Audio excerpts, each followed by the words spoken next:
예, 감사합니다. 오늘은 마태복음 9장 말씀을 중심으로 치료자 예수님이라는 제목으로 우리 성도님들하고 잠시 은혜를 받고자 합니다. 마태복음 말씀은요, 1장에서부터 4장까지는 예수님의 탄생 그리고 공생의 사역을 위한 본격적인 사역을 위한 여러 준비 과정들이 기록되어 있습니다.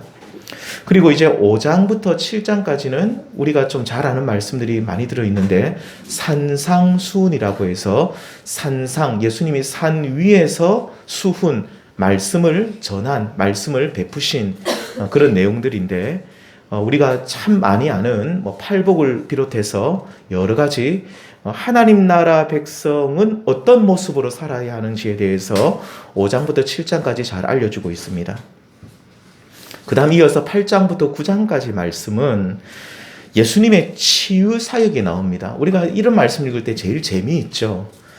많은 사람들을 고치시는데 눈이 먼 두 맹인을 예수님이 고치시고 나병 환자도 고치시고 중풍병에 걸린 이방인 백부장의 하인도 고치시고 심지어 죽은 야이로의 딸까지 살리십니다. 부활의 능력을 베푸시고 그리고 군대 귀신 들린 그런 정말로 무덤 사이에서 지내는 그 불쌍한 사람도 예수님이 고치시는 사건까지 예수님의 치유 사역이 8장 9장에 계속해서 나옵니다.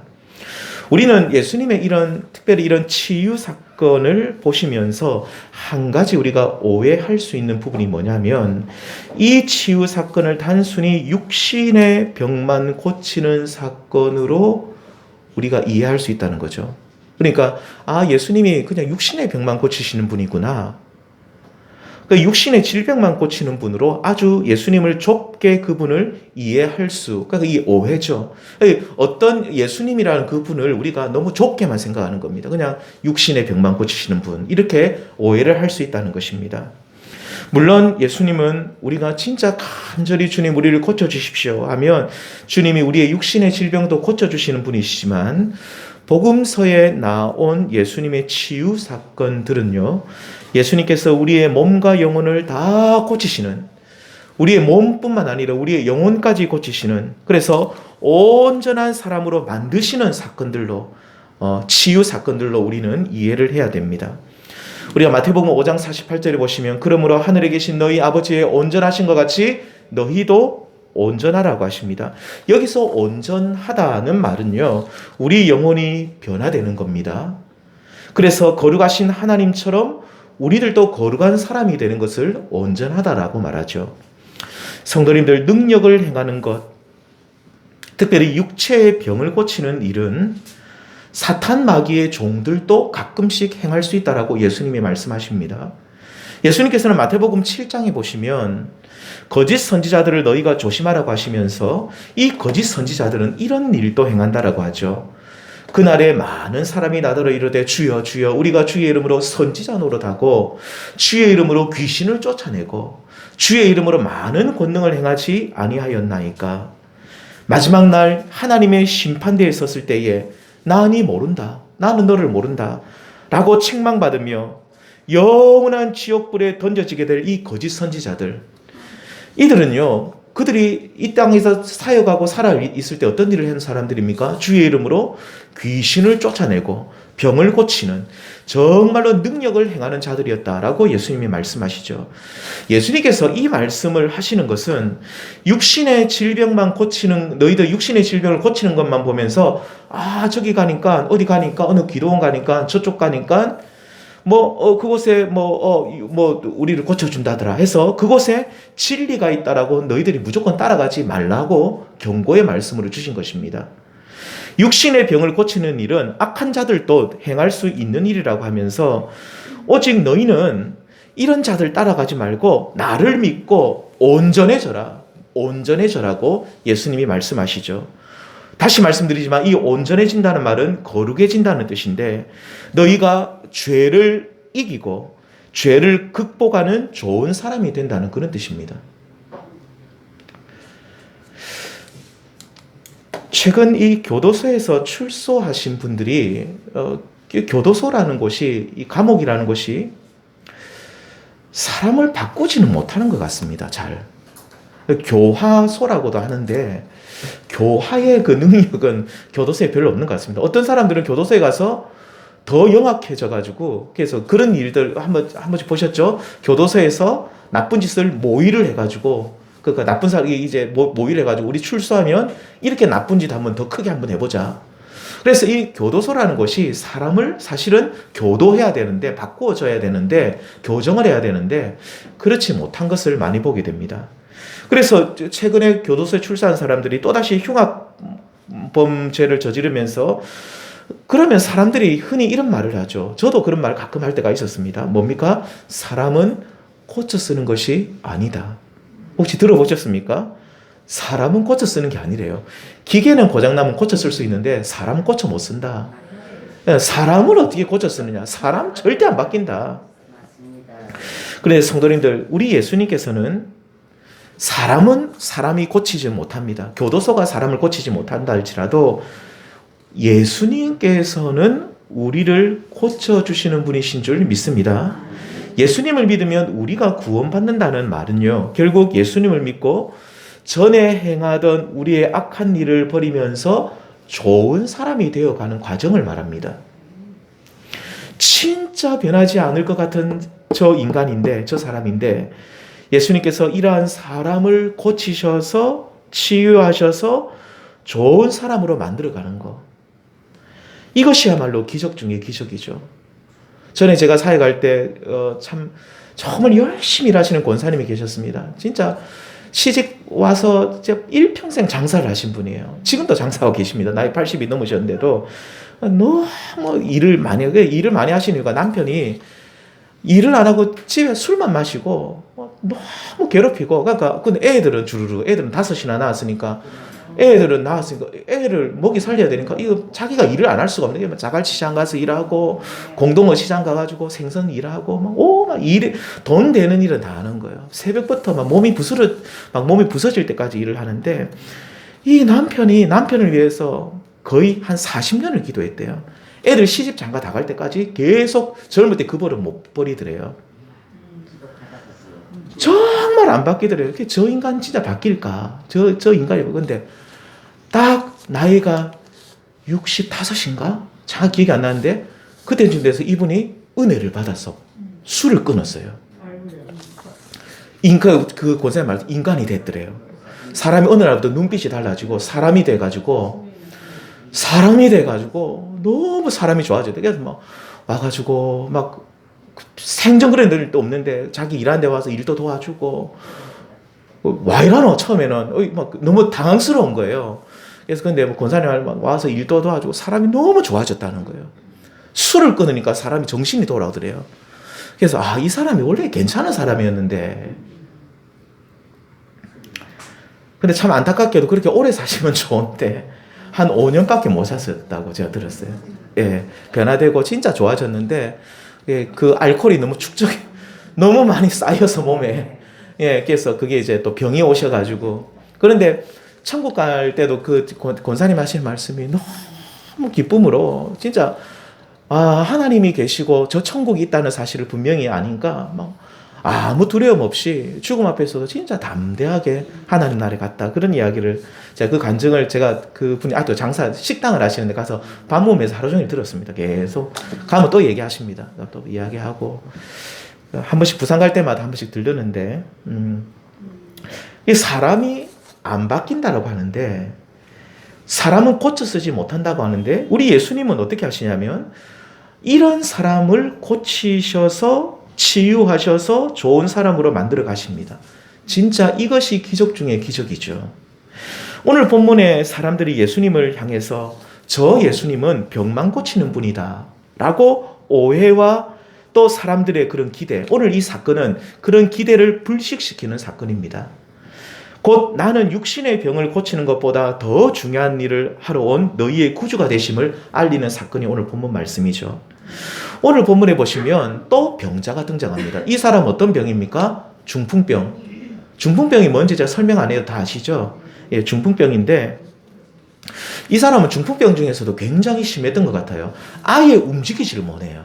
보니까 아예 움직이지를 못해서 아예 거동을 못하니까 완전히 위중한 상태여서 이 친구들이 이 사람을 들것에 실어가지고 이렇게 예수님께로 온 거죠. 중풍병자와 아마 이 데리고 온 사람들이 친구들로 추정이 되는데, 아마 동네 사람이든 친구든 아무튼 이 사람과 친했던 사람들인데, 이 친구들이 지금 예수님께 이 중풍병자를 데려오면서 뭘 기대하고 데려왔을까요? 맞습니다. 당연히 지금 거동도 너무 불쌍한 거예요. 움직이지를 못하는 거예요. 움직이지를 못하면 뭐 대소변도 당연히 못 가르겠죠. 움직이지를 못하니까 좀 이 중풍병자 좀 낫게 해주십시오. 우리 친구들이, 이 중풍병자 친구들이 우리가 듣기로 예수님께서는 12년 된 혈루병 여자도 고치시고, 심지어 회당장의 그 야이로의 딸도 죽었는데 살리셨다는 우리 얘기 들었는데, 뭐 이 정도 중풍병이야. 이거 뭐라고요, 이건 아무것도 아니니까 예수님 얼마든지 고쳐줄 수 있음을 믿고, 이 예수님은 그런 믿음으로 예수님께 나온 것입니다. 이들은 진짜 한껏 기대에 부풀어가지고 나온 것이 틀림없죠. 우리 중심을 다 살펴보시는 예수님께서 이들의 기대를 아셨을까요? 모르셨을까요? 다 알고 있습니다. 이들이 어떤 마음으로 나에게 나왔는지 알고 있는데, 근데 예수님은 이 사람들의 기대와는 전혀 다르게 이런 말씀을 하십니다. 우리 같이 읽겠습니다. 시작. 작은 자야 안심하라. 내 죄 사함을 받았느니라. 이 사람들이 지금 듣고 싶은 말씀이 이게 아니었어요. 완전 멘붕이 온 거예요. 우리는 분명히 중풍병자를 낫게 해주실 것이라고 데려왔는데, 예수님께서는 이 친구들의 믿음을 보시고 대뜸 중풍병자를 향해가지고 네 죄 사함을 받았다라고 왜 예수님이 이런 말씀을 하실까요? 너의 중풍병이 이제 나았다라는 말을 듣기를 원했는데, 전혀 이 친구들이 기대하는, 또 중풍병 이 환자죠. 이 중풍병 환자와의 기대와는 전혀 기대하지 않았던 내 죄 사함을 받았느니라. 이 말씀을 하시니까 이들이 굉장히 당황했음이 분명합니다. 이게 뭐지? 이런 거예요. 예수님께서는 지금 굉장히 당황하면서 또 어쩌면 불평이 가득했던 이 중풍병자와 그 친구들을 보면서 이런 말씀을 또 하고 계십니다. 9장 5절에 내 죄 사함을 받았느니라 하는 말과 일어나 걸어가라 하는 말 중에 어느 것이 쉽겠느냐? 우리 성도님들 어떤 것이 더 쉽겠다고 생각하십니까? 네 죄 사함을 받았느니라는 말씀과 일어나 걸어가라, 어떤 것이 더 쉬울까요? 두 개 다 어려운데 우리 대부분 사람들은 아마 그럴 거예요. 아마 일어나 걸어가라, 이게 더 어렵지 않은가? 그렇죠. 눈에 보이는 현상들이니까. 근데 예수님께서 이 질문을 하신 것은, 육신의 병을 낫게 하는 것은 가끔씩 진짜 좋은 훌륭한 의사를 만나면 낫게 되는 경우가 있고, 또 좋은 약을 써서 나을 수도 있지만, 너희가 가지고 있는 죄의 문제는 아무도 해결할 수 없고 오직 나만 해결할 수 있다고 하십니다. 그러시면서 병을 낫게 하는 것보다 죄를 사해 주는 일이 훨씬 더 힘든 일임을 예수님이 지금 말씀하고 있는 겁니다. 성도님들, 그런데 우리가 또 생각해 볼 것은, 왜 전능하신 예수님, 모든 일을 감당하실 수 있는 예수님, 모든 질병을 고치시고 모든 죄를 사하는 권세를 가지신 예수님께서 죄를 사하는 일이 더 어렵다고 하셨냐는 거죠. 하나님의 아들이신 예수님께서는 이 두 일이 다 쉽지 않겠냐는 겁니다. 죄를 사하는 것도 쉽고 병을 고치는 것도 쉽지 않느냐는 것이죠. 우리 성도님들, 예수님께서 지금 죄를 사하는 일이 더 어렵다고 하신 이유는요, 그렇게 말씀하신 것은, 죄를 사한다는 것은 단순히 어떤 사람의 죄를 내가 너희 죄를 용서했다, 너희 죄가 이제 사함받았다는 것으로 끝나는 것이 아니라, 용서받은 그 사람이 예수님 안에서 고침을 받아서 좋은 사람이 되는 과정까지 나아가야 하기 때문입니다. 사람이 고쳐지는 것까지 나아가야 되는 것이죠. 그러니까 예수님께서 나를 용서해 주셨네, 이것이 아니라, 용서받고 깨끗하게 되면서 이제는 예수님 안에서 나의 못난 모습들이 치료를 잘 받아가지고 좋은 사람이 되는 것, 이것이야말로 진정한 죄 용서이기 때문에 예수님께서 이 과정이 너희 안에서 일어나는 것은 진짜 쉬운 일이 아니다, 이것이 쉬운 일이 아니라는 거죠. 오히려 지금 중풍병자처럼 이 육신의 병만 고치는 것은 너무나도 쉬운 일이다, 예수님이 말씀하고 있습니다. 성도님들 앞에서 말씀드린 것처럼 예수님께서는 죄인들을 용서하신 것으로 끝난 것이 아니라 정말로 죄인 중에 죄인인 우리들을 고쳐 쓰시는 분이신 줄 믿습니다. 오늘날 많은 사람들이 사람은 고쳐 쓰는 것이 아니라고 하지만 우리 예수님께서는 우리 죄를 사하시고 또 우리를 치료하시고 고치셔서 좋은 사람으로 우리를 만들어 가시는 줄 믿습니다. 성도님들, 만일 예수님께서 우리의 육신의 병만 고치는 수준으로 우리 가운데 구원을 베푸신다면 우리는 그 예수님을 구주로 받아들일 수가 없습니다.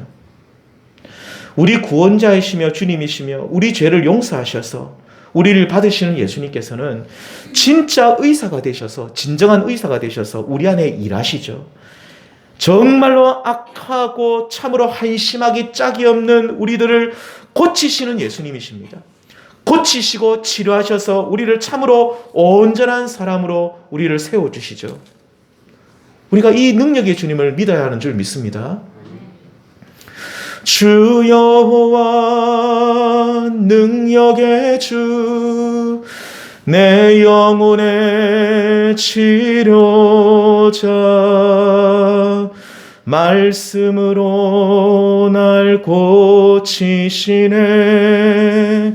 주는 나의 치료자, 말씀으로 날 고치시네. 주 여호와 능력의 주, 내 영혼의 치료자, 말씀으로 날 고치시네. 이런 찬양이 있습니다. 복음송인데요. 저는 우리 개인적으로 여기 계신 모든 성도님들께서 예수님께서 우리를 치료하시는 그 은혜를 충만히 받으시기를 축원드립니다. 우리의 병든 몸을 하나님께서 치료해 주십시오 라고 우리가 기도해야 되지만, 이것도 정말 우리에게 중요한 일이지만 무엇보다 내 영혼을 고쳐주시기를 주님 앞에 늘 기도하시는 우리 성도님들 되시길 바랍니다. 9장 27절, 마태복음 9장 27절에 두 맹인이 나오죠. 이 두 맹인처럼 영적인 눈이 어두워서 하나님을 제대로 보지 못하는 나의 이 어두워진 눈을 주님 뜨게 해달라고 우리는 기도를 드려야 됩니다. 또 9장 32절에 보시면 귀신 들려 말 못하는 사람을 예수님께서 고쳐주시는데, 말을 하지 못한다는 것은 결국 듣지 못한다는 거죠. 말 못하는 사람의 특징이 듣지 못하는 것입니다. 치료자 되시는 우리 주님께서 나의 막힌 귀를 뚫어주시고 나의 다친 혀를 풀어주셔서 하나님 말씀을 듣고 내 입술이 하나님을 찬양하는 자가 될 수 있도록 치료하심의 은혜를 구하시기를 바랍니다.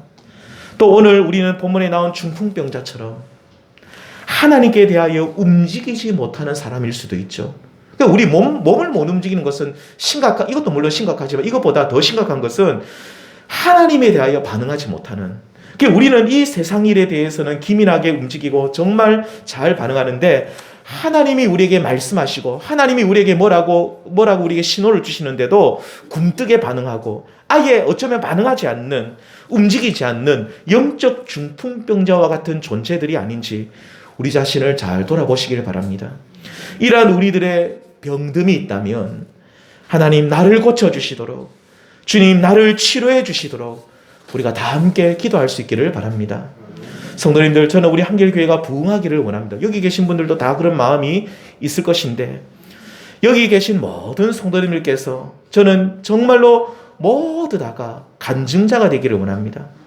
하나님께서 나에게 이런 은혜를 주셨다고. 특별히 어떤 은혜를 고백해야 되냐면, 진짜 부흥이 뭡니까? 내가 변화되는 거거든요. 내가 전에는 이런 사람이었는데 이제는 내가 이렇게 좋은 모습으로 바뀌었다. 내가 바뀐 거, 하나님이 나를 치료해 주신 사건을 간증할 수 있는 우리 한길교회 성도님들 되시기를 바랍니다. 성도님들, 진짜 간증은요, 우리는 잘못된 간증을 많이 들어요. 내가 이거 받았고 이거 성공했고 내 자녀가 잘 됐고 이거 뭐 받아가지고 어떻게 됐다. 이게 진짜로 간증이 아니라, 간증은 뭐냐면, 사실은 이 간증의 진짜 의미는 뭐냐면 그리스도 안에서 내가 새 사람이 된 겁니다. 내가 전에는 바울이 그런 간증을 하죠. 내가 전에는 흉악자였고 교회를 핍박하는 자였고 심지어 예수 믿는 사람을 잡으려고 대제사장에게서 공문을 받아가지고 그 사람을 잡아서 죽이려고 했던 그 악한 그 죄인 중에 괴수 중에 괴수였는데, 나 같은 이 죄인을 하나님의 그 풍성하신 하나님의 그 은혜로 말미암아 내가 변화되어서 이제는 내가 이방인의 사도가 되었다라고. 이게 누구 간증이냐면 바울의 간증입니다. 바울은요, 내가 예수 믿고 받고 이런 얘기 안 합니다. 나는 정말로 이런 사람이 되었다. 죄인 중에 괴수였던 내가 이제는 이방인의 사도로 세움받아서 복음을 전하는 자가 되었다. 우리 성도님들, 우리 성도님들이 내 삶이 바뀐 이런 간증을 정말로 우리 성도님들, 우리 한길교회에 이런 간증이 풍성해지기를 주님의 이름으로 축원드립니다. 우리 이제 다 같이 한번 찬양해 볼까요? 이것이 나의 간증이요, 이것이 나의 찬송일세. 나 사는 동안 끊임없이 구주를 찬송하리로다. 이것이 나의 간증이요, 이것이 나의 찬송일세. 이런 간증이 우리 속에 흘러 넘쳐나야 됩니다. 내가 예수님을 만났는데 예수님이 나에게 이런 일을 행하셨고 내가 이렇게 변화되었고, 이런 간증이 흘러 넘쳐나가지고 막 우리 성도님들 입술 속에 이런 간증과 찬송이 넘쳐나야 되는 것이죠. 그런데 성도님들, 오늘 이제 한 가지만 더 말씀을 나누고 마치겠는데, 오늘 본문에 보시면 이 중풍병자를 온전히 고쳐주신 사건, 그 다음 바로 나오는 이야기가 어떤 이야기가 나옵니까? 우리 같이 한번 읽어볼까요? 시작. 예수께서 그곳을 떠나 지나가시다가 마태라 하는 사람이 세간에 앉아 있는 것을 보시고 이르시되 나를 따르라 하시니 일어나 따르니라. 오늘 중풍병자 사건이 딱 끝나자마자 그 다음 이어진 사건이 바로 뭐냐면 마태복음의 저자인 마태 자기 이야기가 나옵니다. 마태복음은 누가 기록했을까요? 마태입니다. 마가복음은 마가고요. 이게 쉽습니다. 이 마태가 전에 무슨 일을 한 사람이었으면 세리였습니다. 뭔가 문맥이 맞지 않는 것 같고, 앞에 중풍병자 이야기 나오다 왜 마태 이야기가 나올까? 뭐가 앞뒤가 맞지 않는 것처럼 보이지만 분명한 연결고리가 있죠. 마태는 세리였는데요, 당시 이스라엘은 로마의 속국 식민지였습니다. 세금을 잘 거둬들이기 위해서 이 식민지 사람들 중에서 몇 사람을 뽑아가지고 세리를 시켜요. 예를 들면 우리나라가 옛날에 일본의 일제 강점기 때에 일제 그 사람들이 세금을 잘 거둬들이기 위해서 우리나라 사람들 좀 똑똑한 사람들 몇 사람 뽑아가지고 세금도 거두고 나쁜 일 많이 시켰잖아요. 그런 일을 했던 사람이 세리입니다. 그래서 로마는 이 세리를 세워서 이들에게 너희들이 사는 그 지역마다 한 사람씩 세워가지고 할당금을 책정해 줍니다. 그러니까 예를 들면 이쪽에는 하만에는 예를 들면 1,000만 원 대신 이만큼 거두고 나면 1,000만 원만 나에게 로마에 바치고 나면 나머지 돈은 네가 해도 된다는 거예요. 그럼 이 세리들이 얼마를 거둘까요? 그래, 많이가 아니고 몇 배를 거두는 거예요. 정말 나쁜 놈들이에요. 지금은 우리 세무공무원들이 그런 일을 안 하지만 당시는 지금 세무공무원하고 다른 직업입니다. 이 세리는 세금을 과하게 거두어서 할당금만 로마 바치고 나머지는 자기들이 다 착복했습니다. 그러니 이 세리만 되면 얼마나 쉽게 부자가 되겠습니까? 1년 만에 집을 몇 채나 샀겠죠. 금방 부자가 되어버리겠죠. 가만히 있어도 큰 부자, 아니면 엄청난 떼돈을 벌 수 있는 이 세리. 근데 이 세리를 이스라엘 사람들이 좋아할까요? 싫어할까요? 싫어하는 정도가 아니죠. 사람 취급 안 합니다. 인간 취급은, 그래서 죄인과 세리를 같이 봅니다. 죄인은 죄를 많이 지어서 감옥 갔다 온 사람들인데 이 세리는 감옥에 안 갔지만 더 나쁜 놈이라는 거예요. 너무너무 나쁜 짓을 많이 한. 그래서 사람 취급을 안 해요, 세리는요. 그런데 이 세리는, 예수님께서 이 세리 마태가 세관에 앉아 있는 모습을 보시고 부르십니다. 네가 나를 따라오너라. 그런데 놀라운 사실이 이 세리 마태가 그 안정된 직업, 가만히 있어도 엄청난 돈을 버는 그 직업, 그 세리직을 버리고 예수님을 어떻게 했습니까? 따라갔다라고 성경은 증언하고 있어요. 성도님들, 오늘 본문 중풍병자 사건 다음에 마태 이야기가 나오고 있는 것은요, 마태는요, 예수님께 죄사함을 받고 그 삶이 새롭게 변화된 사람이라는 겁니다. 곧 새롭게 된 사람의 전형, 모델과 같은 사람이 바로 마태라는 거죠. 그러니까 예수님께서는 사람을 고쳐 쓰신다고 했는데 이 세리 마태를 예수님께서 고쳐 쓰신 것입니다. 제자로 예수님이 고쳐 쓰신 거죠. 진짜 나쁜 사람이었는데, 정말로 나쁜 인간이었는데 이 나쁜 인간 세리 마태가 변화되어 가지고 예수님의 제자가 되고 마태복음을 기록한 겁니다. 그는 자신의 동족 유대인들에게 엄청난 돈을 세금을 거두어서 그들을 괴롭히고 고열을 짜내어서 부자가 된 사람이었는데 그는 이제 예수님의 부르심에 응답했고 또 모든 죄악의 온상이었던 세리직을 버려버립니다. 세리직을 버려요. 영원토록 부자가 될 수 있는 그 세리직을 버려버리고 이제 예수님만 따라가는 참 제자가 된 것이죠. 이렇게 마태는 예수님께서 죄사함의 권세를 가지신 분, 그러니까 예수님께서 죄 많은 인생을 용서하시고 그를 새로운 사람으로 만드시는 분이심을 보여주는 모델로서의 역할을 하고 있는 거죠. 누가요? 세리 마태가. 예.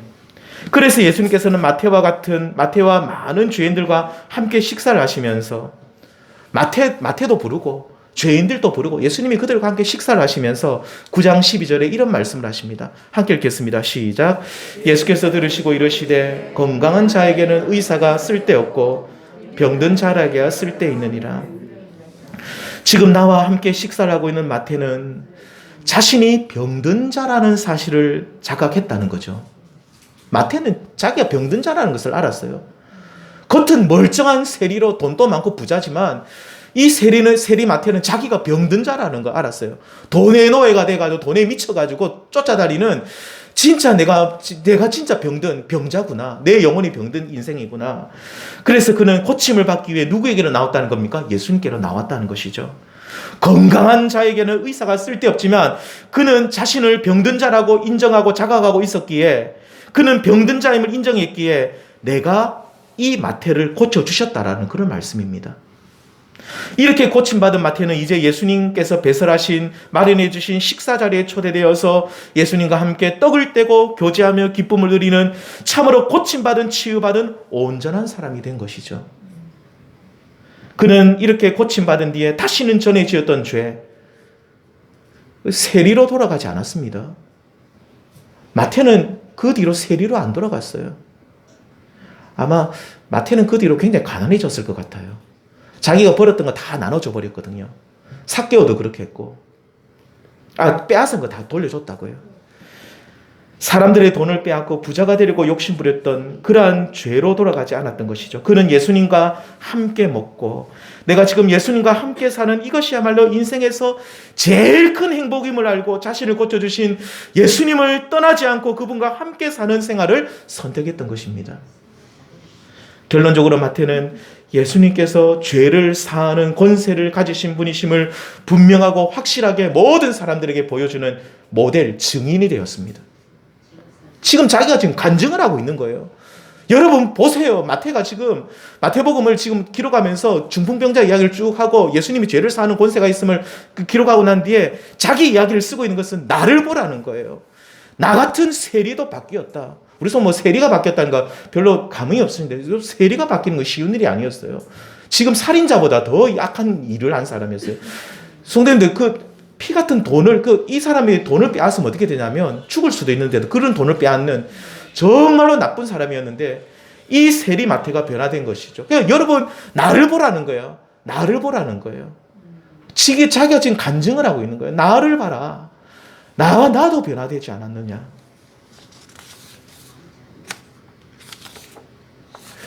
우리 성도님들, 우리들도 이 마태와 같이 변화된 삶을 사모할 수 있는 우리 성도님들 다 되시기를 바랍니다. 우리는 자신이 병든 자임을 인정하고 예수님께 우리 자신을 맡기기만 하면 그분께서 우리를 고쳐주시고 온전한 사람으로 세워주실 줄 믿습니다. 우리는 왜 자꾸 죄된 생활로 돌아갈까요? 그것은 온전한 고침을 받지 못했기 때문입니다. 우리는 본문에 나온 중풍병자처럼 그리고 세리 마태처럼 우리는 고침을 받아서 다시는 그러한 죄 가운데 행하지 말아야 됩니다. 죄를 짓고 넘어지고 또 넘어지는 것이 일상이 아니라 예수님을 통해 온전히 치료를 받아서 이제는 죄를 이기고 승리하는 생활이 일상이 되어야 될 줄 믿습니다. 사랑하는 성도님들, 우리 모두 예수님께로 나아가셔서 나를 고쳐주십시오 라고 나를 들이시면서 깨끗하게 우리가 다 치료받아서 이제는 우리가 이 땅의 인생을 새롭게 변화된 삶을 살아가시는 은혜가 있으시기를 주님의 이름으로 축원드립니다. 마지막으로 이 말씀을 읽고 마치겠습니다. 예수님께서는 38년 된 병자를 고치시고 난 뒤 이 말씀을 하셨습니다. 같이 읽겠습니다. 시작. 그 후에 예수께서 성전에서 그 사람을 만나 이르시되 보라 네가 나았으니 더 심한 것이 생기지 않게 다시는 죄를 범하지 말라 하시니 아멘. 기도하시겠습니다.